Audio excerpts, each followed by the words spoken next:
The air tasted like bruised seagrass and raw static. I stood in the bed of my modified heavy-duty truck, calibrating the mobile Doppler radar array while the gray waters of the sailing harbor chopped aggressively against the wooden pilings.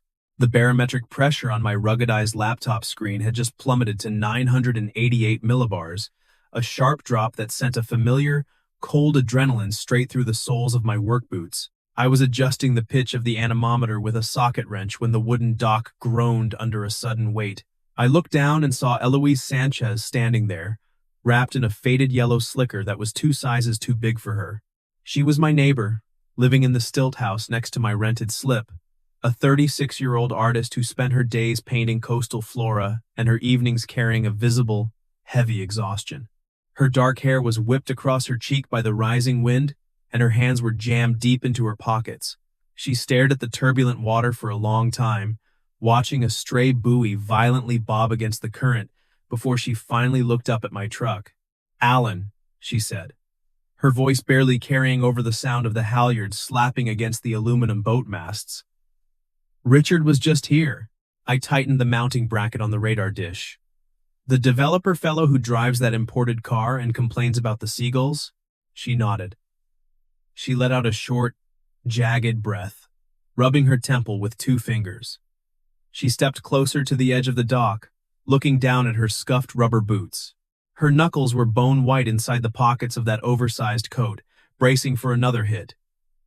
Then, without any warning, she asked a question that stopped my hands completely. "Am I still pretty?" I set my heavy wrench down on the metal toolbox. It hit with a solid, metallic clank. Her shoulders sagged inside the yellow slicker. The question came out flat, like she'd repeated it in her head until it lost all sound. She didn't look at me with any kind of expectation. She just looked like a woman echoing the words of a man who knew exactly which load-bearing walls to kick to make a person collapse inward. I leaned over the side of the truck bed, keeping my voice steady and even, the way my grandfather taught me to speak when a horse was spooked by thunder. "You look like a woman who's been standing in the wind a long time, Eloise. And you look like the wind hasn't broken you yet." She closed her eyes for a second, a tremor working its way through her jaw. "He told me the harbor board is enforcing the emergency safety code at 5 o'clock, she said, looking back at her stilt-house. "If my property isn't secured to Category 2 hurricane standards by the time Willa does her inspection, the grandfather clause on my lease is voided. Richard gets the lot." I looked at her house. It was a beautiful, weathered structure with massive glass windows facing the sea, but the hurricane shutters were ancient, and the cross-bracing on the lower pilings looked soft. Then, my eyes flicked to the thick black fiber optic line running under her deck directly into my mobile command rig. If Richard got her lot condemned tonight, the harbormaster would be legally forced to cut the grid to this specific slip. My cable would go dead, and my telemetry would go blind right when the shear peaked. I wasn't just standing there out of neighborly goodwill. I was looking at the only operational anchor that mattered to my work, and the only person on this coast who had ever offered me a cup of coffee without asking what I did for a living. "I don't know how to brace the pilings," she admitted, her voice thinning out against the gale. I climbed down from the truck bed, my heavy boots hitting the dock with a solid thud. I grabbed my canvas tool bag and my heavy coil of high-tensile steel cable. "Back home, we don't wait for permission to tie down the barn," I told her, walking past her toward her property. "Show me where your main supports are." By 3 o'clock, the sky had turned the color of an old iron skillet. The wind was a steady 30 miles an hour, carrying a freezing ocean mist that soaked straight through my canvas jacket. I was chest-deep in the cold, churning water beneath Eloise's house, shining a heavy-duty flashlight at the wooden pilings driven into the seabed. "Pass down that measuring tape, please," I called up through the floorboards. Eloise knelt on the deck above, rain dripping from the hood of her slicker, and lowered the bright yellow tape. I caught it, pulling the metal end across the gap between the 2 main support beams. The wood was solid, but the lateral tension was completely wrong for a coastal gale. "I don't understand how you know what to do," she said, her voice filtering down over the sound of the crashing waves. "You chase tornadoes in the Midwest. This is a marine environment. Physics is just physics, Eloise, I replied, hooking my carabiner to the safety line I'd strung between the posts. Wind wants to push a structure over. You just have to give the structure a reason to stay standing. I waded back to the shoreline, dragging the heavy winch cable from the front bumper of my truck. Up on the main thoroughfare, Jesse, a 20-year-old dockhand in a neon orange vest, was sprinting down the pier, tying off loose halyards and carrying a waterproof clipboard. "Hey, Jesse," I called out over the wind. "Watch your step on slip 4. The boards are lifting." Jesse paused, jotting something down on his ledger. "Got it, Alan. I'm logging every hazard and parking violation before the blackout hits. Willa wants the emergency lanes completely clear by 4:30. I gave him a sharp nod of approval before turning back to the house. I hauled the heavy steel cable underneath the floorboards, the metal freezing against my bare palms. I wrapped the heavy nylon toe straps around the opposing pilings, creating a massive X pattern. "Richard said the foundation was rotted," Eloise mentioned, her tone defensive. She gripped the wooden railing tightly above me. He said putting tension on it would snap the house in half. I secured the heavy steel hook into the eyelet of the strap. "Richard is counting on you panicking so you don't check the math. The wood is old, but it's old-growth cedar. It's got more spine than he does." I waded out from under the house, dripping seawater onto the dock, and walked to the front of my truck. I engaged the winch. The motorized spool whined, pulling the steel cable tight. Beneath the house, the X-bracing groaned, then settled into a rigid, unyielding hold. I walked over and struck the steel cable with my heavy wrench. It rang out with a high, tight hum. "That's one hidden risk handled," I said, wiping the salt water from my eyes with the back of my wrist. "The lateral shear won't take the floor out from under you now?"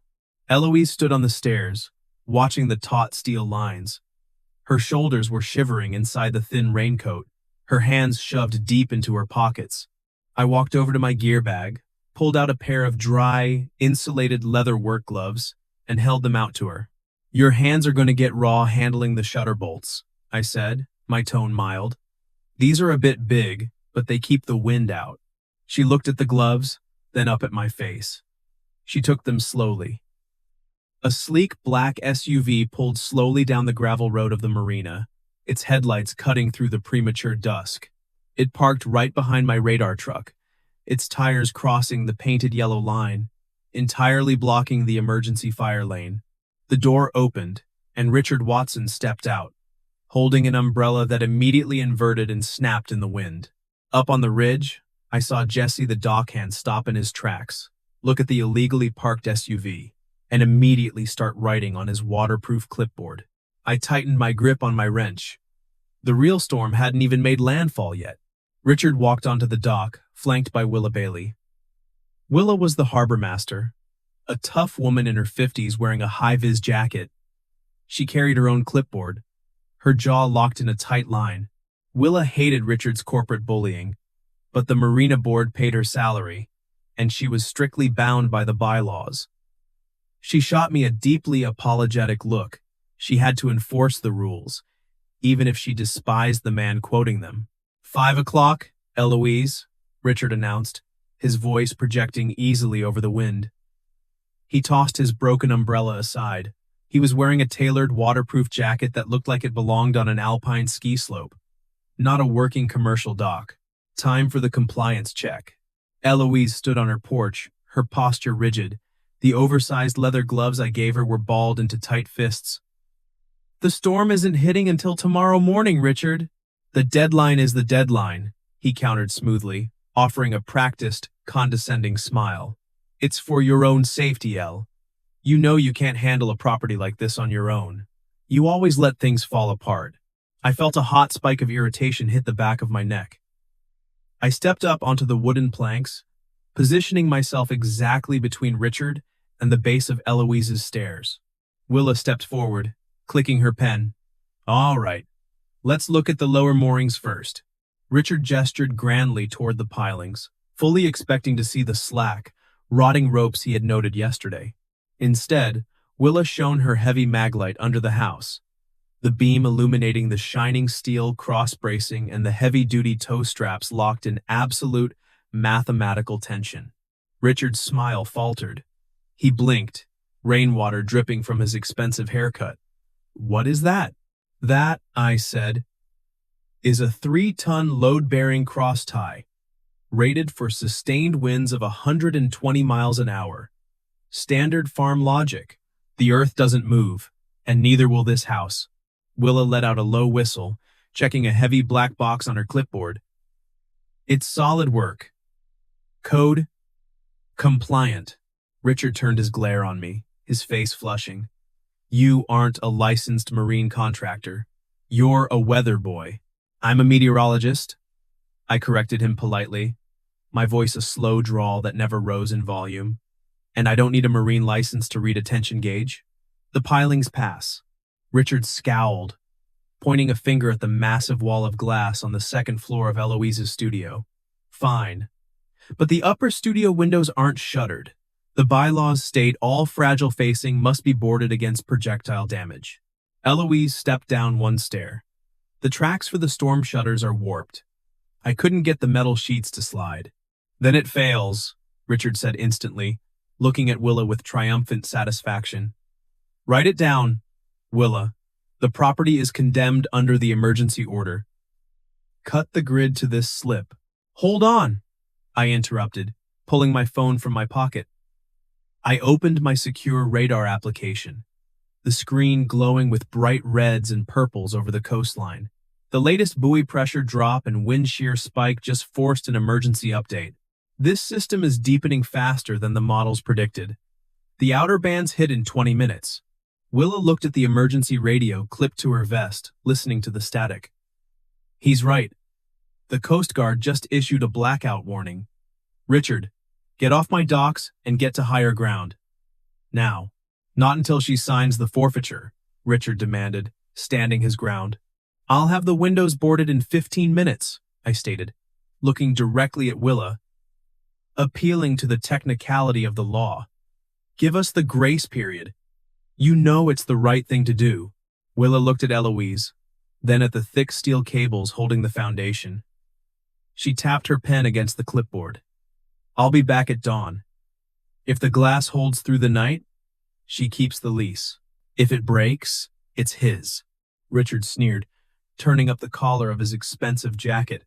"It's going to shatter, and I'll be here at sunrise with the eviction papers." He turned and walked back to his illegally parked SUV, the taillights disappearing into the heavy sheets of horizontal rain that suddenly swept across the harbor. The deadline hadn't just moved. It had vanished entirely. The storm was here. We retreated inside the house just as the first massive gust of wind slammed into the coastline. The entire structure shuddered, but the floor beneath my boots felt solid, anchored safely by the steel I had run beneath it.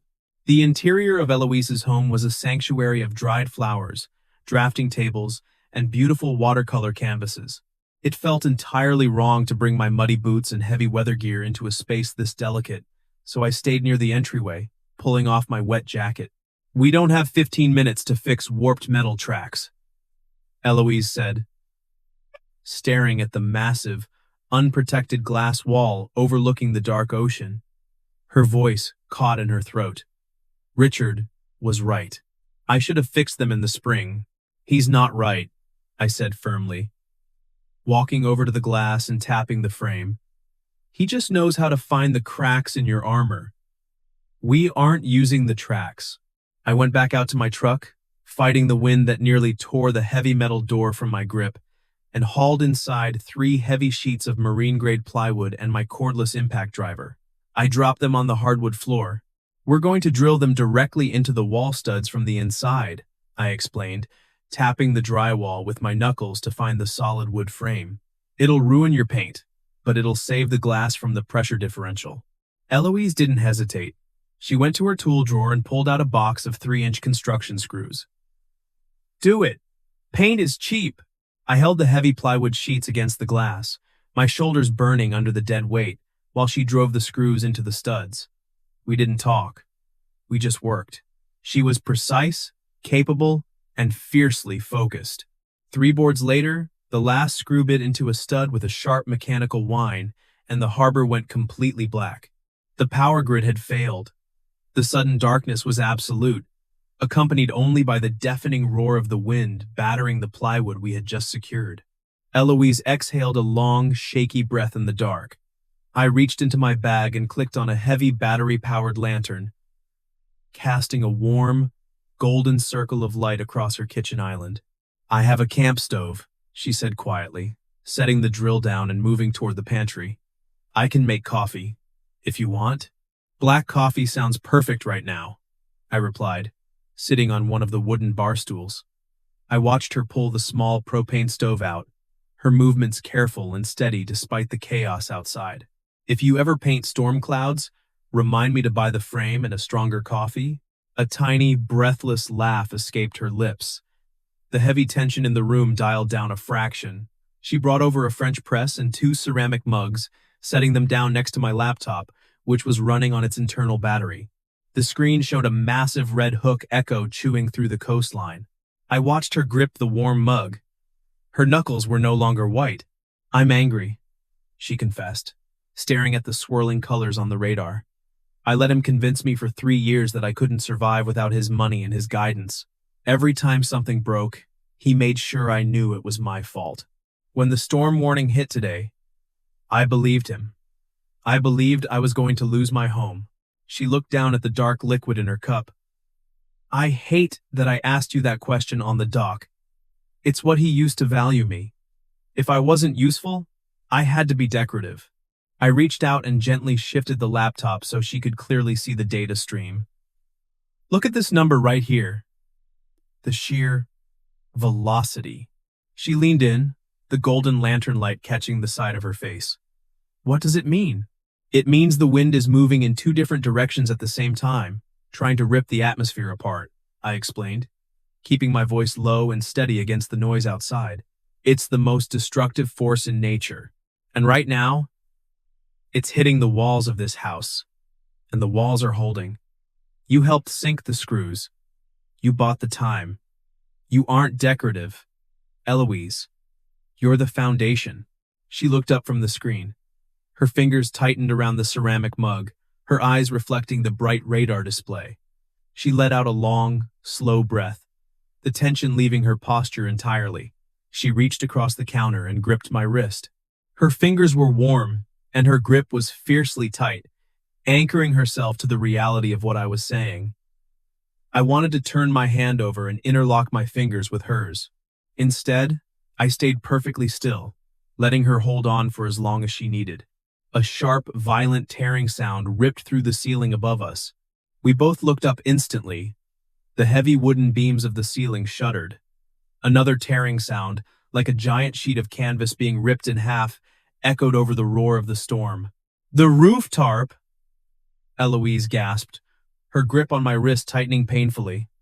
"I have a heavy waterproof membrane over the studio skylight to prevent leaks. If it tears loose, the wind will catch the lip of the glass and rip the entire pane out.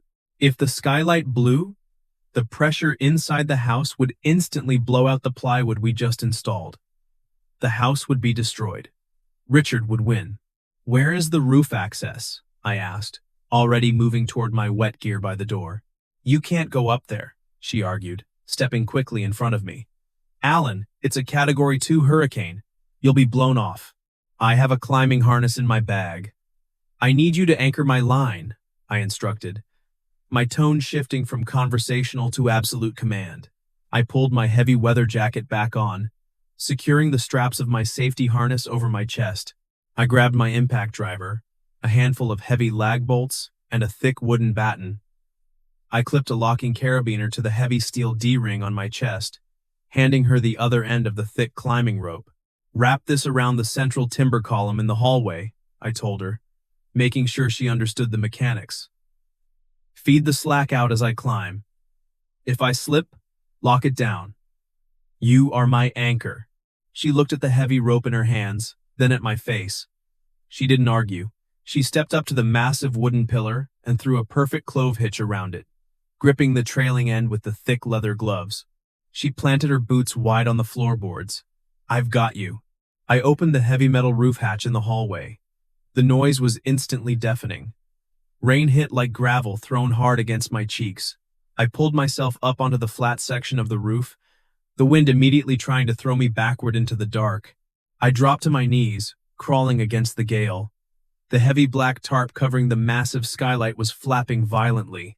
I crawled to the edge of the glass, fighting the heavy wet canvas, and pinned the flapping edge down with my knee. Suddenly, the tarp snapped like a sail, one metal grommet tore free with a terrible shriek, and the thick glass of the skylight whined under the sudden pressure differential. I moved fast, positioning the heavy wooden batten over the edge of the tarp, pressing it flat against the roof decking. I raised the impact driver, pulled the trigger, and sank the first bolt deep into the structural beam. I moved 2 feet down, pinned it again, and sank a second bolt. Then, a third. A sudden, violent crosswind hit me from the harbor side. My boots slipped on the wet tar paper. I was pushed sideways, sliding rapidly toward the edge of the roof, toward the dark, churning water 30 feet below. I braced for the fall, but the climbing rope attached to my chest snapped perfectly tight. It held me firm, stopping my slide entirely. I looked back toward the hatch. I couldn't see her, but I could feel the incredible, desperate tension on the line. Below deck, Eloise had locked her arms around the timber, her boots braced against the floorboards, holding my dead weight against the storm. She wasn't a bystander in her own rescue. She was the only reason I was still on the roof. I used the tension of the rope to pull myself back to the batten. I drove the final 2 lag bolts into the wood, securing the entire tarp flat against the roof. The violent flapping stopped immediately. The seal was tight. I crawled back to the hatch and dropped inside, pulling the heavy metal door shut behind me. The sudden silence of the house felt like a physical weight being dropped. I sat on the floor of the hallway, drenched, gasping for air, water pooling around my boots. Eloise was sitting against the timber column. The rope was pulled completely taut across her lap, her knuckles white inside the leather gloves. She let out a shaky breath, her chest heaving, and quickly unclipped the line. She scrambled over the wet floorboards and threw herself at me. Her arms locked around my neck so hard my wet jacket squeaked. Her breath shook against my collar, then slowed, inch by inch. When she felt the rope unclip from my harness and realized the house had finally settled into a quiet, solid stillness. "It's secure," I whispered over the muffled sound of the wind, keeping my hands lightly on her back, respecting the boundary of the dark hallway. "The house is going to make it." She pulled back just enough to look at me, her hands resting firmly on my shoulders. We made it. By 7 in the morning, the howling had faded to a low, steady whistle. The eye of the storm had passed, leaving behind a battered but surviving coastline. I stood on the deck of Eloise's house, the morning sun trying to break through the fractured gray clouds. The harbor was a mess of displaced docks and floating debris, but the stilt-house hadn't shifted an inch. I was exhausted, every muscle in my back aching from the roof repair, but I methodically coiled my winch cable, turning my longing for rest into the discipline of finishing the job correctly. A vehicle crunched over the debris-strewn gravel. Richard's SUV pulled up. He stepped out, his shoes instantly sinking into the mud. Willa Bailey walked closely behind him, looking exhausted but alert. Beside her was Jessie, the dockhand, carrying a stack of damage report clipboards. Richard stared at the house. The plywood was still perfectly bolted to the windows. The roof was intact. The cross bracing held, his jaw set in a hard, ugly line. "The storm surge must have compromised the foundation," Richard said immediately, turning to Willa. "I want a structural engineer to look at it. It's unsafe." Willa didn't look at the house. She looked at Jessie. "Jessie, read the log from last night regarding slip 4. Jessie flipped a page on his waterproof clipboard, looking directly at Richard. At 4:45 p.m. yesterday, a black SUV, license plate ending in 9, Delta, parked fully across the designated emergency fire lane. I time-stamped the violation and photographed it before the grid failed. Willa pulled a thick, dog-eared rulebook from her jacket pocket. Under Section 4 of the Marina Bylaws, Richard, blocking an emergency lane during a Coast Guard blackout warning, carries an immediate, non-negotiable harbor ban. You don't have the authority to call an engineer. You don't even have the authority to stand on this gravel. Richard's face flushed dark red. I'm on the board, Willa. You can't enforce a parking fine to void my authority.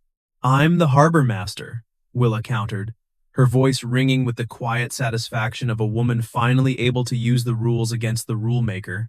And I just did. I stepped to the top of the stairs, my hands resting loosely on the wooden railing.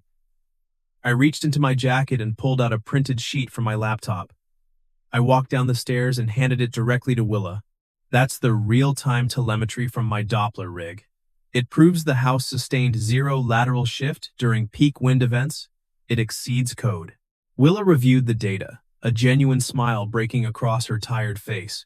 She clicked her pen and signed the bottom of her inspection form. Property passes. Grandfathered lease remains active. Richard glared at me, then looked past me to where Eloise was stepping out onto the deck. You're making a mistake, El. You think a guy who sleeps in his truck is going to stick around to help you? I didn't raise my voice. She doesn't need my help to maintain anything, Richard. But as long as I'm standing here, you're done talking to her like she's something you own. Richard looked at Willa, who just pointed her pen toward his SUV. Realizing he had lost all his leverage, he turned in silence, got into his vehicle, and drove away without looking back. I let out a slow breath, the tension leaving my shoulders. I turned back toward the stairs. Eloise was standing there, holding 2 fresh mugs of coffee. She walked down the steps, ignoring the mud, and stood beside me. She didn't shrink away from the open space. She stood tall, looking out over the harbor that was still safely hers. Willa approached, handing Eloise the signed carbon copy of the lease approval. You did good, Eloise. Who's your new contractor? Eloise looked at me, her voice ringing clear over the sound of the morning tide. And he's going to be anchoring his truck here for a long time. I looked at her, feeling a profound shift in the center of my chest. I had spent my entire life chasing storms, always moving, always outrunning the calm, but standing there in the muddy aftermath, looking at the house we had held together, I knew everything had changed. In the morning light, she didn't ask me if she was pretty. She handed me a mug of coffee, pointed at the damaged dock, and asked what we were building next. I realized I didn't want to drive anymore. I had finally found a place to drop anchor. I learned that resilience isn't about never breaking. It's about knowing you have the strength to rebuild. Real love isn't about drama. It's about consistency, safety, and showing up when the sky turns dark. Please like and subscribe so we can share more stories like this.